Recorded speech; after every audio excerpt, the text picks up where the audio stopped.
Sisa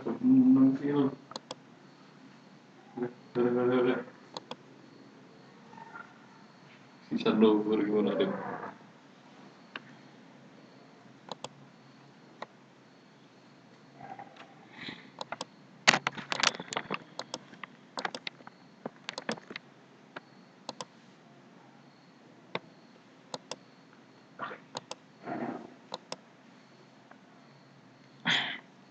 Assalamualaikum warahmatullahi wabarakatuh.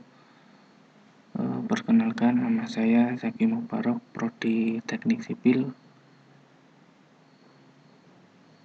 dengan NIM 2015-14-0003. Di sini saya akan mempresentasikan hasil tugas akhir saya dengan judul Analisis Potensi Mikrohidro Sungai Breng Kabupaten Wonosobo.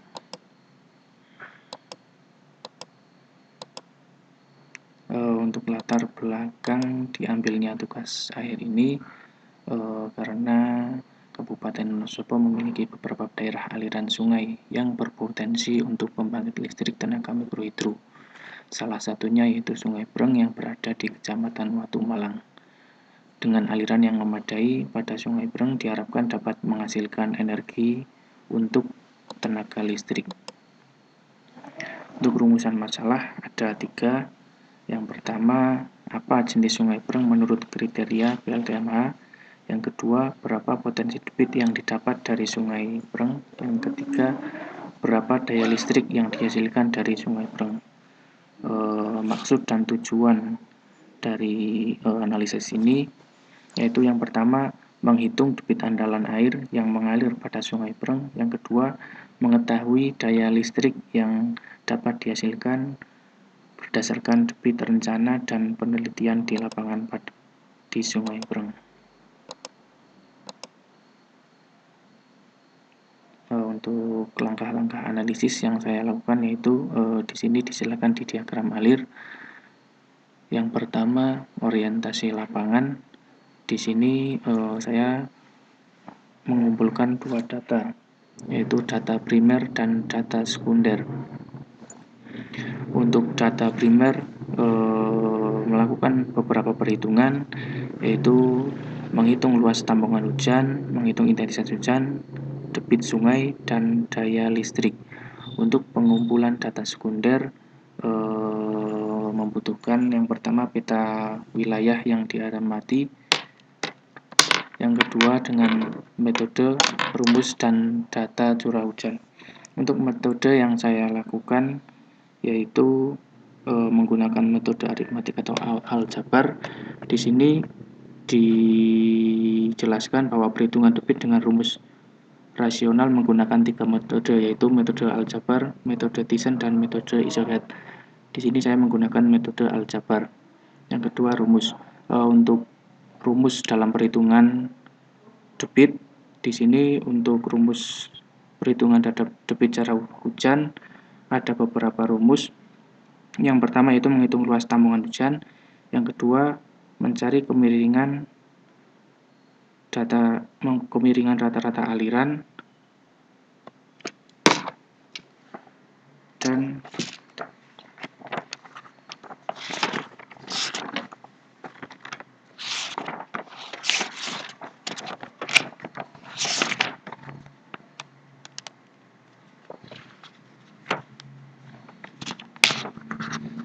menghitung luas tampungan hujan, terus menghitung aliran rata-rata daerah aliran atau S. Yang ketiga, menentukan C. Di sini untuk penentuan C saya menggunakan tabel, yaitu dari sumber Surface Field Drainage System.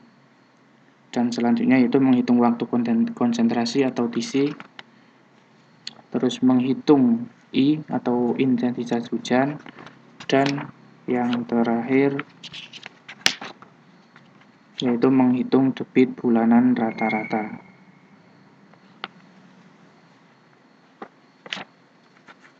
Untuk data debit curah hujan tahunan, saya menggunakan debit 5 tahun, yaitu dari debit tahun 2008, tahun 2009, tahun 2010, tahun 2011, dan tahun 2012. Lanjut, tadi apabila pengumpulan data primer dan data sekunder lengkap bisa dilanjut di sini di diagram, dan apabila kondisi sungai lurus dan posisi sungai tanpa hambatan dapat dilanjutkan analisis, dan apabila tidak kembali ke orientasi di lapangan mengecek data primer dan data sekunder.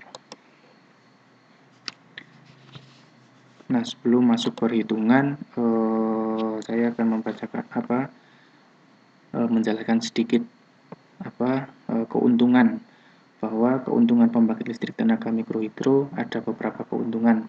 Dibandingkan dengan pembangkit listrik jenis lain, pembangkit listrik tenaga mikrohidro ini cukup murah karena menggunakan energi alam dan memiliki konstruksi yang sederhana dan dapat dioperasikan di daerah terpencil dengan tenaga terambil penduduk daerah setempat dengan sedikit latihan, dan tidak menimbulkan pencemaran, serta dapat dipadukan dengan program lainnya seperti irigasi dan perikanan.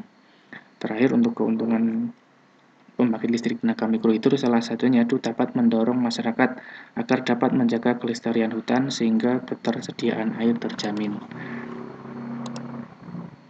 Nah, ini saya tunjukkan untuk lokasi penelitian. Di sini saya tampilkan untuk peta dan foto lokasi sungai, yaitu di Kecamatan Watumalang, Kabupaten Wonosobo. Lanjut, di sini untuk perhitungan debit ada 2 perhitungan, yaitu perhitungan debit menggunakan data curah hujan, dan yang kedua perhitungan debit dengan pelampung. Untuk data curah hujan yaitu menggunakan data yang 5 tahun, dan untuk perhitungan debit dengan pelampung saya langsung perhitungan di lapangan.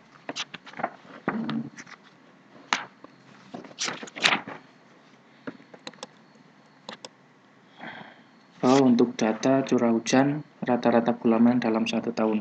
Di sini saya menampilkan langsung hasil rekapan dari rata-rata bulanan per bulan, yaitu dari tahun 2008, 2009, 2010, 2011, dan 2012. Di sini langsung saya ambil untuk hasil per bulan dan saya jumlah dalam rata-rata hujan dalam 1 tahun. Di sini bisa dilihat untuk rata-rata hujan di bulan Januari dalam 5 tahun yaitu dengan hasil 19,15 mm.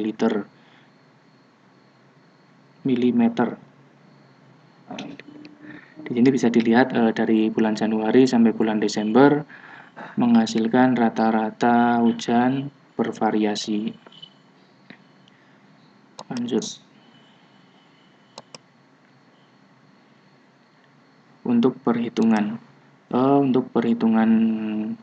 debit curah hujan menggunakan data, di sini ada beberapa perhitungan, di antaranya yaitu menghitung luas tampungan hujan, mencari kemiringan rata-rata daerah aliran, menentukan C, menghitung waktu konsentrasi atau dengan rumus Kirchhoff. Yang kelima menghitung I, dan setelah menghitung I yaitu menghitung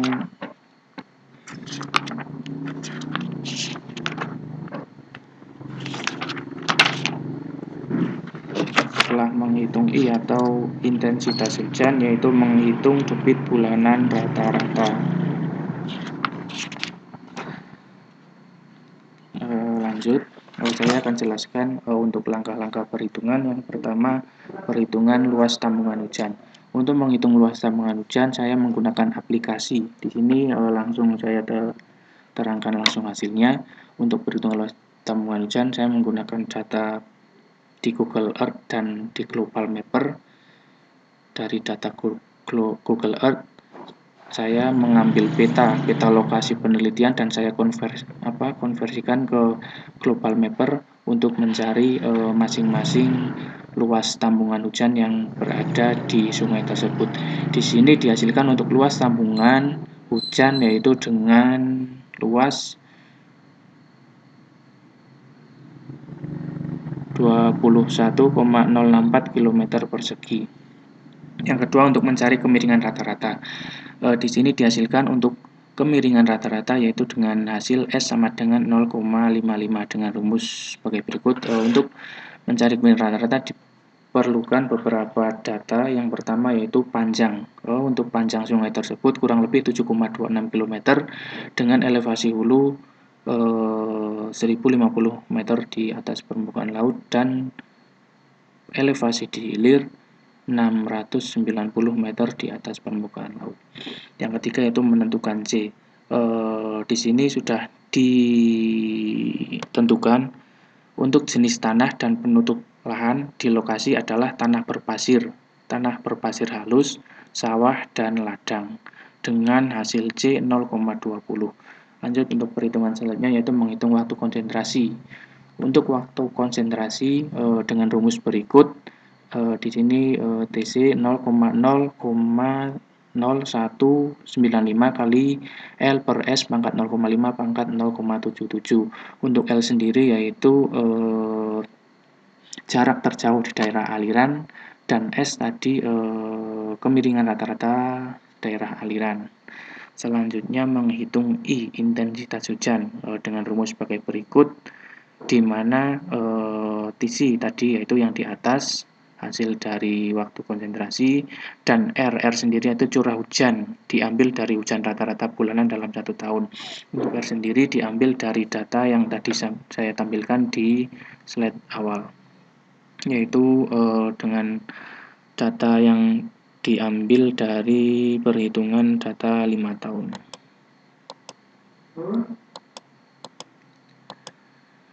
Untuk perhitungan intensitas hujan, tadi dengan rumus yang dijelaskan di slide sebelumnya, di sini saya langsung menghitung total dari bulan Januari sampai Desember. Di sini saya contohkan untuk perhitungan intensitas hujan di bulan Januari dengan R Januari yaitu R curah hujan rencana.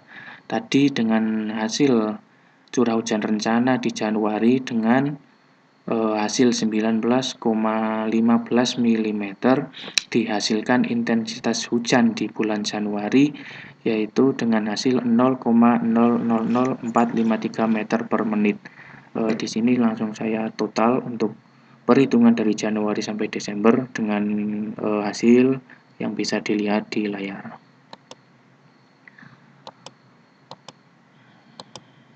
Lanjut, perhitungan debit bulanan rata-rata. Nah, ini untuk perhitungan terakhir dari perhitungan debit menggunakan curah hujan, yaitu menghitung debit bulanan rata-rata dengan rumus sebagai berikut, yaitu Qn sama dengan C kali IN kali A. Untuk Qn yaitu debit bulanan, N yaitu per bulan, C koefisien runoff, IN yaitu intensitas hujan bulan, yang tadi dihitung itu dengan milimeter per menit dan dikalikan dengan A, luas daerah tangkapan hujan. Di sini saya contohkan juga di bulan Januari, debit bulanan rata-rata di bulan Januari dengan perhitungan data curah hujan yaitu dihasilkan debit 31,80 meter kubik per detik.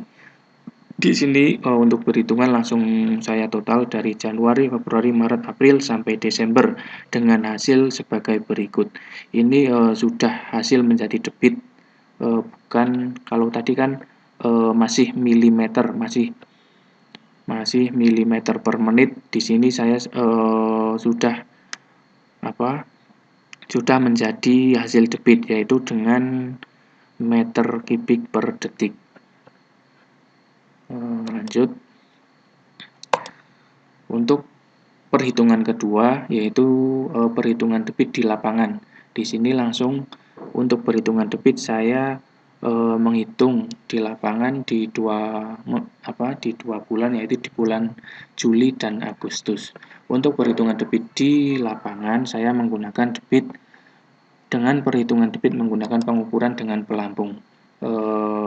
Pada saat pengukuran saya menggunakan pengukuran dengan jarak 10 meter dan menggunakan 10 percobaan. Diperoleh kecepatan rata-rata 1,12 meter per detik. Untuk menghitung debit aliran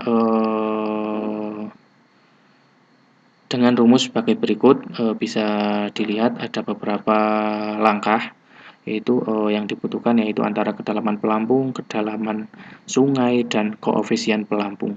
Di sini dihasilkan untuk Q di bulan Juli diambil sampel yaitu dengan hasil 2,173 meter kubik per detik di bulan Juli 2020. Lanjut untuk pengukuran di bulan Agustus juga sama tadi dengan di bulan Juli, tapi untuk kecepatan rata-rata di bulan Agustus agak sedikit rendah yaitu 0,86 meter per detik. Untuk perhitungan juga sama, di sini dihasilkan untuk debit di bulan Agustus yaitu jumlah 1,470 meter kubik per detik. Untuk perhitungan debit optimal maka dilakukan koreksi debit, yaitu koreksi debit antara debit yang dihasilkan dari data curah hujan dan debit yang dilakukan penelitian langsung di lapangan. Untuk bulan Juli, C koreksi, QC untuk koreksi di bulan Juli tadi dihasilkan 2,18 dan Q Juli yaitu dari data hasil dari perhitungan data debit curah hujan. Untuk C koreksi bulan Juli yaitu 0,621 dan di bulan Agustus dengan hasil 1,105. Jadi untuk koreksi C koreksi menggunakan hasil yang paling kecil yaitu diambil dengan hasil 0,621. Di sini nanti akan dilanjut perhitungan C koreksi per bulan. Lanjut untuk koreksi debit curah hujan berdasarkan pengukuran dengan pelampung. Di sini dengan rumus QCN sama dengan Q bulan N kali C koreksi, di mana QCN adalah debit berdasarkan koreksi pengukuran dengan pelampung dan Q bulan N dan C koreksi. Di sini saya langsung juga langsung secara keseluruhan untuk perhitungan. Di sini diambil sampel untuk koreksi debit di bulan Januari yaitu di debit di bulan Januari 32,43 dan dikali dengan koreksi yang tadi sudah dihitung yaitu 0,621 sehingga untuk Q Januari dengan pengukuran dengan pelampung diperkirakan dengan debit 20,13 dan seterusnya bervariasi untuk hasil debit per bulan yaitu Januari 20,13, Februari 17,96 dan seterusnya. Selanjutnya saya tampilkan untuk perbandingan hasil perhitungan debit dengan data curah hujan dan perhitungan debit dengan pelampung. Di sini sudah saya konversikan yaitu dengan hasil meter kubik per detik. Untuk hasil curah hujan, untuk hasil perhitungan debit dengan curah hujan dan perhitungan dengan pelampung ada perbedaan. Di sini untuk perhitungan bahwa perhitungan debit dengan pelampung dengan dihasilkan debit yang lebih rendah daripada perhitungan debit dengan menggunakan data curah hujan. Di sini sudah saya. Nah, ini saya tampilkan untuk grafik perhitungan hasil debit dengan data curah hujan dan perhitungan debit dengan pelampung. Di sini untuk garis hijau yaitu perhitungan debit dengan data curah hujan dan untuk yang garis biru perhitungan debit dengan pelampung. Ada sedikit hasil yang berbeda yaitu perhitungan debit dengan data curah hujan ternyata menghasilkan debit yang lumayan tinggi. Untuk perhitungan debit optimal. Untuk perhitungan debit optimal ada beberapa langkah yaitu yang pertama mencari selisih antara penjualan dan pembelian listrik selama 1 tahun. Dan waktu penjualan selama 1 tahun dianggap 12 bulan. Untuk waktu pembelian selama 1 tahun sejumlah bulan-bulan kurang dari debit rencana digunakan untuk penggerakan generator. Dan untuk memudahkan perhitungan, maka harga penjualan ataupun pembelian dianggap harga yang ada dalam harga per kilowatt per bulan.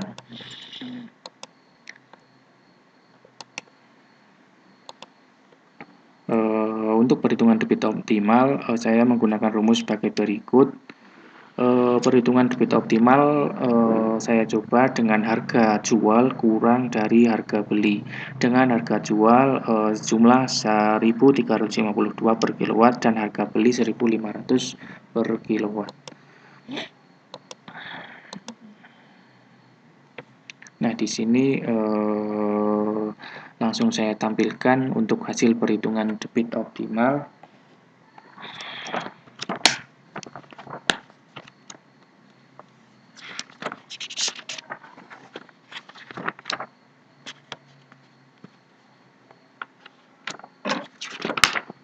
Perhitungan debit optimal. Hasil perhitungan debit optimal kan ada 12 bulan dan di sini saya mengambil sampel untuk perhitungan saya ambil 5 bulan. Yaitu yang pertama debit rencana yang dihasilkan yang pertama 0,83 yaitu di bulan Agustus dengan daya listrik ini untuk daya listrik sudah ada perhitungan, ini langsung saya rekap untuk data debit rencana 0,83 dengan daya listrik 24,9 dengan keuntungan 404.000. Di sini bisa dilihat yang selanjutnya yaitu 6,58. 6,58 saya ambil debit di bulan Juni dengan hasil sebagai berikut. Terus untuk debit 10,68 yaitu di bulan Oktober dengan daya debit 320,4 dan untuk debit 15,96 yaitu di bulan Desember dengan daya listrik sebagai berikut dan untuk 20,13 saya ambil di bulan Januari. Jadi untuk kesimpulan, jadi daya listrik optimal pembangkit listrik tenaga mikrohidro di Sungai Breng di Kecamatan Watu Malang, Kabupaten Wonosobo adalah sebesar 478,8 kW pada debit sungai sebesar 15,96 meter kubik per detik. Kesimpulan. Lanjut untuk kesimpulan, Sungai Breng yang terletak pada Kecamatan Watu Malang menurut kriteria PLTMH termasuk sungai yang mempunyai aliran sepanjang tahun. Untuk hasil perhitungan debit dengan data curah hujan rata-rata bulanan ternyata menghasilkan debit lebih besar daripada penggunaan perhitungan dengan pelampung, sehingga perhitungan debit untuk analisa PLTMH menggunakan angka koreksi, yaitu dengan pembagian debit perhitungan dengan pelampung dibagi dengan debit menggunakan data curah hujan. Sedangkan untuk penelitian ini angka koreksi yang digunakan sebesar 0,621 agar setara antara perhitungan debit menggunakan perhitungan dengan pelampung dengan debit data curah hujan. Untuk debit optimal yang dihasilkan di sungai ini yaitu dengan debit 15,96 meter kubik per detik di bulan Desember dengan daya listrik sebesar 478,8 kW. Sekian presentasi dari saya. Banyak kekurangan, mohon maaf, saya akhiri. Wassalamualaikum warahmatullahi wabarakatuh.